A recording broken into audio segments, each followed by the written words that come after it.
I couldn't sleep, so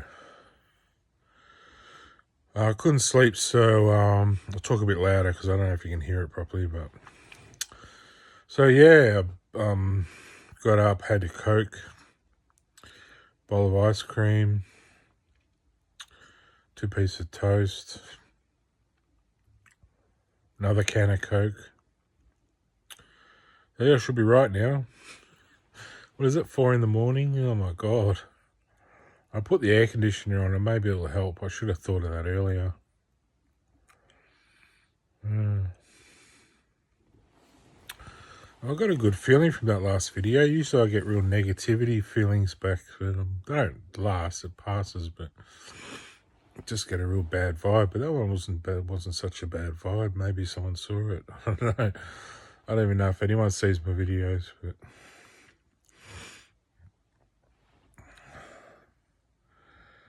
I was just sitting on the couch before. I was kicking the footy around for a while in the house. I know you shouldn't, but I was kicking the footy around. It landed right up on the little thing. Oh, sorry. Perfectly, yeah. So I was just walking around, having a bit of a sing-along. I started thinking about my old cat, or my sister's cat, but I named him Atlas. I used to call him Muculator, or Mukla. Little pet name I had for him because he kind of mugles. He goes Mukla, Mukla. Makes this funny meowing noise. So I go Mukla, Muculation, Mukla, Muculator. Yeah. I don't know. I feel like he's somewhere, like maybe he turned into a lion or something, or I think he might have died and moves on. I never saw him though. I was up in Darwin when they put him down, and it's sad he had bad kidneys. And love that little cat. When I was really sick, he'd come up the end of my bed, creep up the top like death coming over the rail, creep up, then curl up with me in bed. And I feel responsible for putting all that negative energy on him when I was really sick, and his little kidneys packed it in. But I was up in Darwin, and I sort of said, don't put him down, to my sister and my mum, and I'll come back, I'll heal him up, because I sort of felt like I'd hurt him. So when I felt better in Darwin, I went to Darwin to get better. I thought I'll come back and heal him, but no, they put him down, and it broke my heart again because I lost my little cat, my little mate. He'd look at me and he'd say, care, like, trying to tell me, you gotta care, you gotta love. He's such a sweet little cat. He's a grumpy little bum when we first got him. So I thought he was like Battle Cat from He-Man. He'd cringe over his bowl and growl. If anyone come near him, he's like Cringer, because that's Battle Cat's name, Cringer. That's why I thought he was Battle Cat from He-Man. So he kind of had a smaller head than his body. He was sort of funny shaped. I thought if he was He-Man, he'd get that big battle armor on, wouldn't he? Get a big head then. It's just me dreaming again. I shouldn't put all this pressure on people, like my dog calling him Anubis, like I was Osiris and he was Anubis, and he was going to be, crypto, super dog. And it's putting pressure on animals. I put it on myself saying all that stuff. It's stupid, really, but I just had nothing better to do to entertain myself.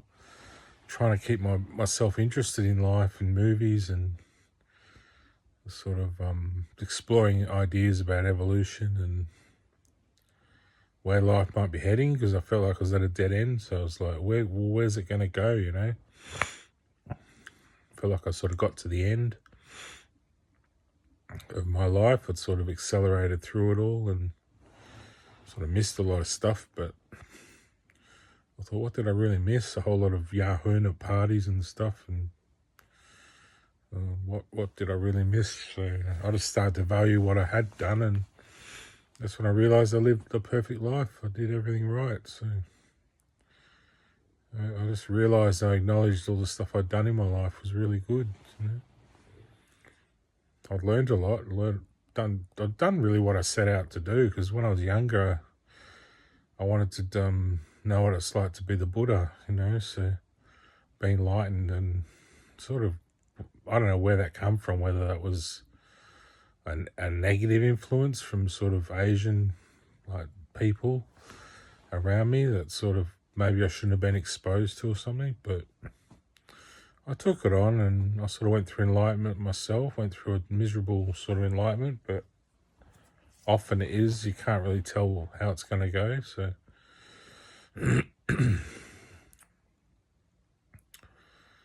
so yeah, not something I went looking for, but it's just something I thought of when I was a kid. That's what I wanted to sort of go through.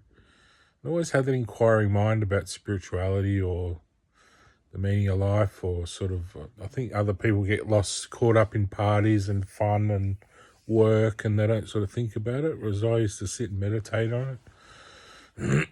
What it means to be alive, and why I'm here, and what my body is and what it does. And sort of, my dad tended to study sort of history and the world around us, and space and aliens and history and royalty and battles and all that stuff. And I tended to focus more on what my body is and what I am and what a human being is. I was sort of more focused on biology and spirituality, and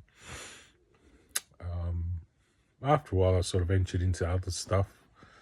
But I did it more through myself rather than through books. I sort of remembered a lot of stuff, and sort of mapped out the whole history really in my mind of everything I've sort of been through.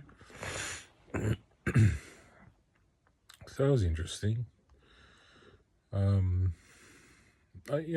validated it. I sort of cross-referenced as I went with things I was reading and looking at and that, but I didn't just set out to study something from a book, because really it's what someone else has written. It's not always gospel truth. It might be just their version of events, or it might be made up, or it might be bias, you just don't know. But when it's your own memories, if you can cross-reference them and they come out true, well then, you're probably more onto a winner, I think. But not everyone can have those deep recessive memories, whereas I did. I went through it all. Deep recession, what's it called? Regression. I went through a regression, so it wasn't something I sort of planned. It was just something thrust upon me, like I sort of went back to the start and back to the end, and sort of the alpha and omega, I suppose, kind of became an alpha and omega sort of spirit, where I could see the beginning and the end. Now it loops around again, back to the start and back to the end, and sort of never ends. It's almost just an immortal sort of coil, really, that keeps going.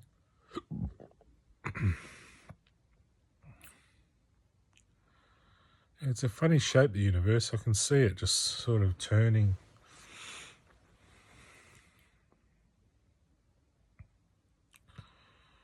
I can't sort of explain the shape of it. It's not that I don't want to, or that I shouldn't, or it's just so unexplainable. It's almost like a mystery. You can't sort of explain it, how it looks. Yeah, it's weird.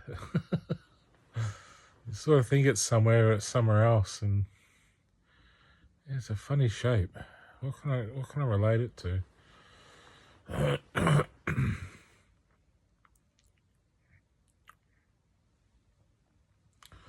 Obvious things are like a tree or something, but it's not really like a tree.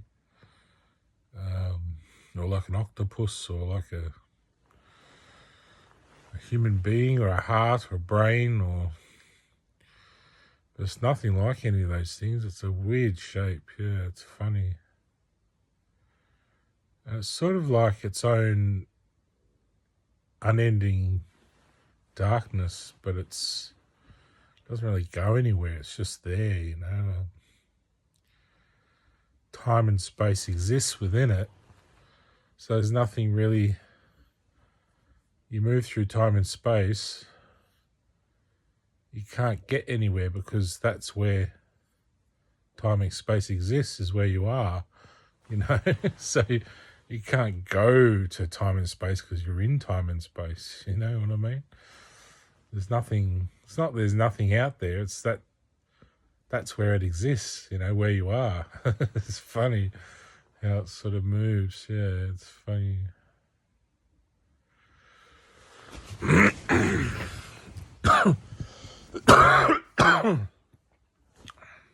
Yeah. I sort of study it, but I'm not really involved with anyone else to really talk about it. But ultimately, once you can see it, it's not all that interesting because you can already see how it looks.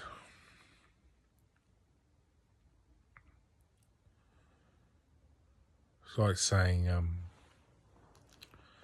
what's ice cream taste like? Explain it to me, you know, and you already know what it tastes like. It's like, why do you want me to explain it?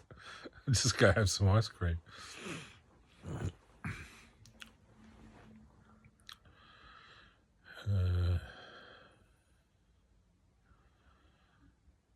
Yeah. I can't really explain the shape of it.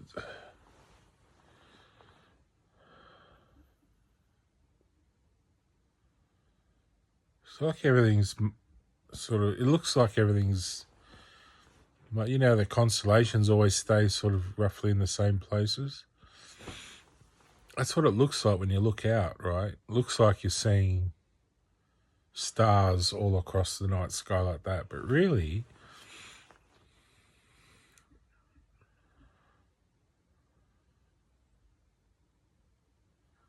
some move really slow and some really fast. It's like that's what makes it look like it's all one picture, but really it's all jumbled up. Some's moving quick and some's moving fast at a certain rate that it looks like it's all together, but really it's all separate. It's really strange how it works. Whoever thought this universe up is really just so interesting. Like, maybe it was me at some point, but to then come back and be able to sit and watch it and explain it. Maybe that's my alpha and omega sort of beginning and now at the end, where I can just look at it and go, oh, that's what it is, you know. It's sort of, there's no real name for it. It's sort of an enigma how it works, because I can't sort of explain it. It's really, really strange, you know.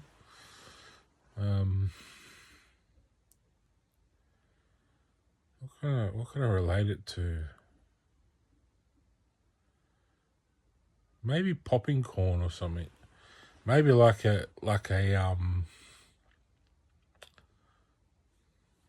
saucepan full of popping corn, making popcorn, you know, and sort of lids on it. It's popping away, and it's sort of little bits bursting into big bits, and I suppose there's an energy source that sort of does it to it. So yeah, it's a bit like popping corn. And some of it pops and disappears, and others pop and it's all popping. And but you think, where's it popping to? But it's just I suppose it's in something, but sort of not. It's sort of can sort of pop out, but when it's out, it's sort of in. It's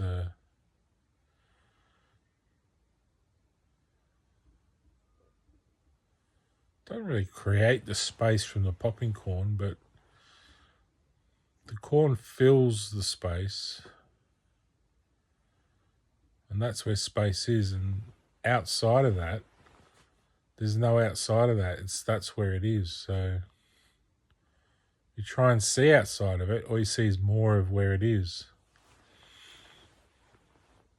because there's no boundary, you know.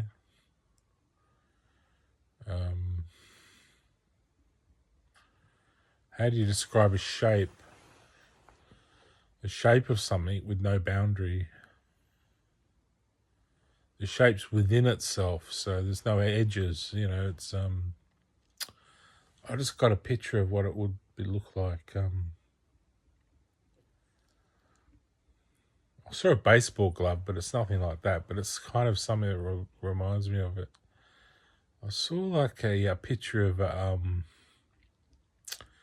lamp once, and it had all those optical fiber filaments coming up and out and back around like a fountain of filaments and all shining different colors. And you think the light's where it is, but really it's somewhere else. That's kind of what the universe is like. You think it's there, but it's bent around and it's around here.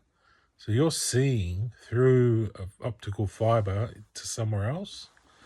That's kind of what it's like, yeah. So you think you're looking at a star there, but really the star's over there, and you're seeing like that because it turns, and that's how light bends through the universe. Yeah, it's weird, eh? That happens so much you can't really fathom it. It's so intricate. Anyway, better get off this phone. I was going to talk about something else, but I got to get some sleep before the sun comes up. I'm tempted to have a day off.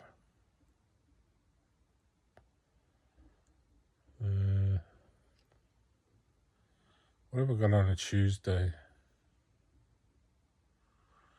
A couple of long classes, I think, real long ones. It's a long day, Tuesday.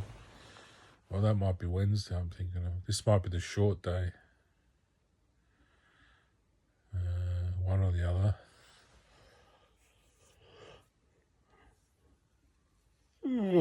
There's something else I was going to think about. Oh, that's right. Yeah, that idea I had ages ago back on Facebook. What? Must be nearly 10 years now, or 6 years, or 7 years now. How the years fly. Almost at the end of another one. I'm almost 40. What am I turning? 47. It's the year that my mum was born. So I think Dad was born 46. Mum was born 47, I think.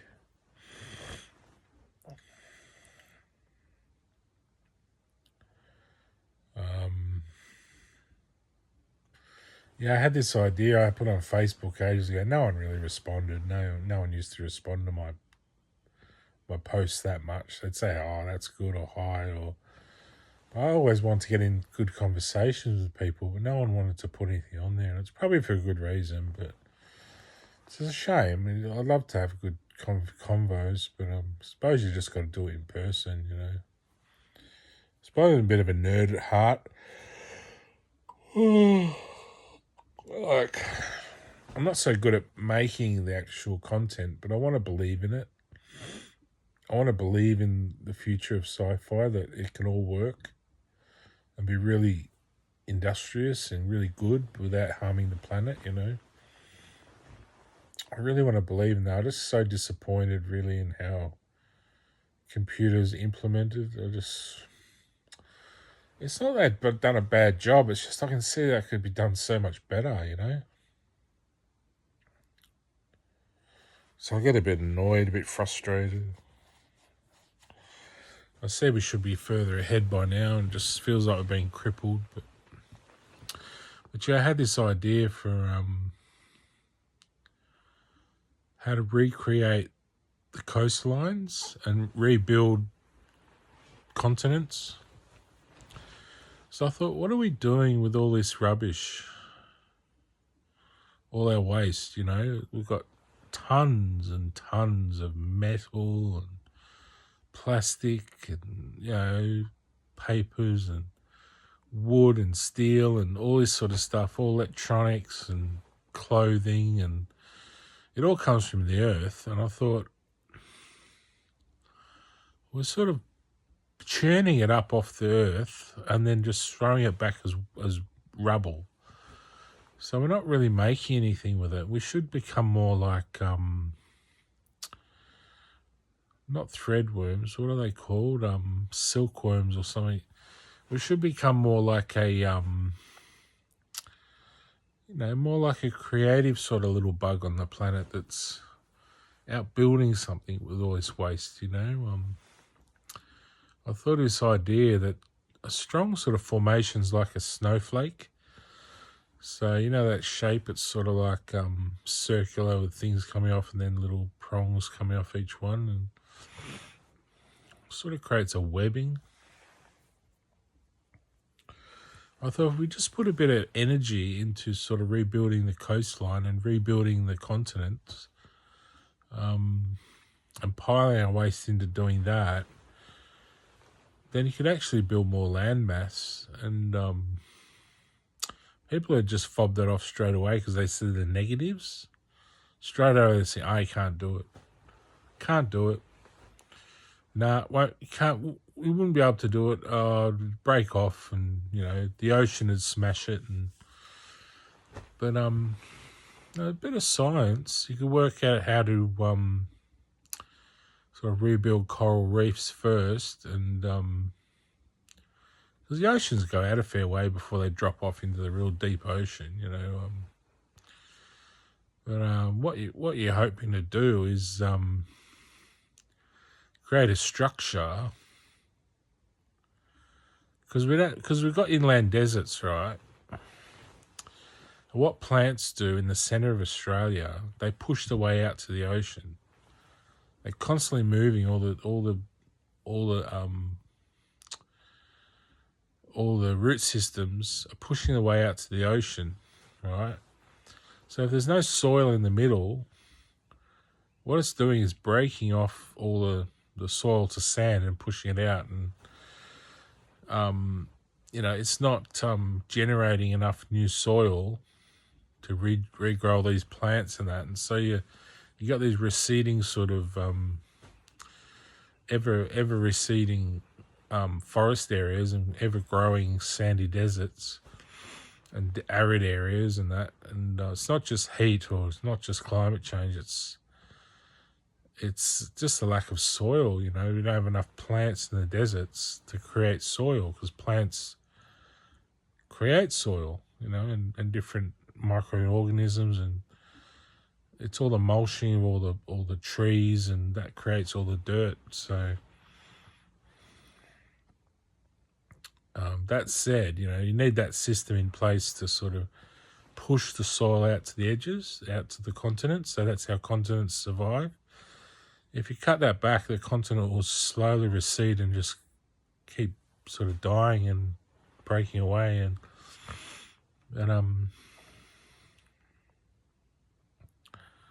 there's no reason you couldn't build like a plateau over to, say, New Zealand and up to Papua New Guinea, and slowly build out to Tassie and even all the way down to Antarctica, and just spread it right out like the whole continent, make it twice the size.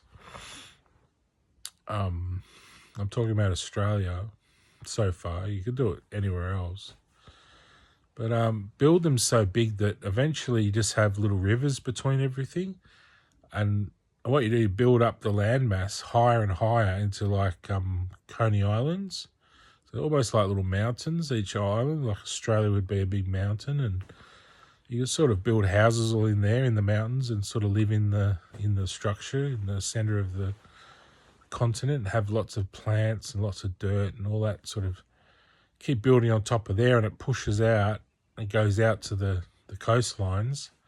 And along the coastlines you have sort of treatment plants that take all our waste and build these sort of snowflake-like structures that go out into the water, building coral reefs, and they slowly drop down and build on themselves, and they keep building downwards. You keep building them on top, piling on top, and using different chemicals to make sure they bond, and eventually they find their way down to the bottom of the ocean, and you're effectively building landmass. And if you just keep piling more of a rubbish into that, I know people that say, "Oh, get in the water and all this sort of stuff," but you have it treated so it doesn't just float around as rubbish. You have it so it's built into the ecosystem.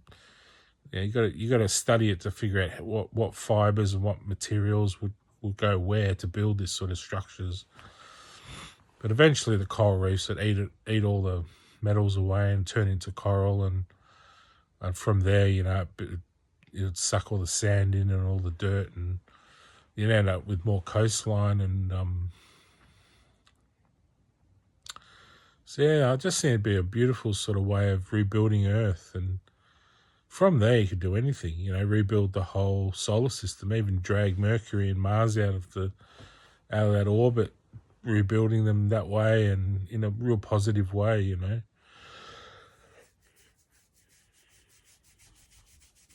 That's where my positive energy goes to, is not destroying the Earth, is to keep rebuilding it and keep growing it. And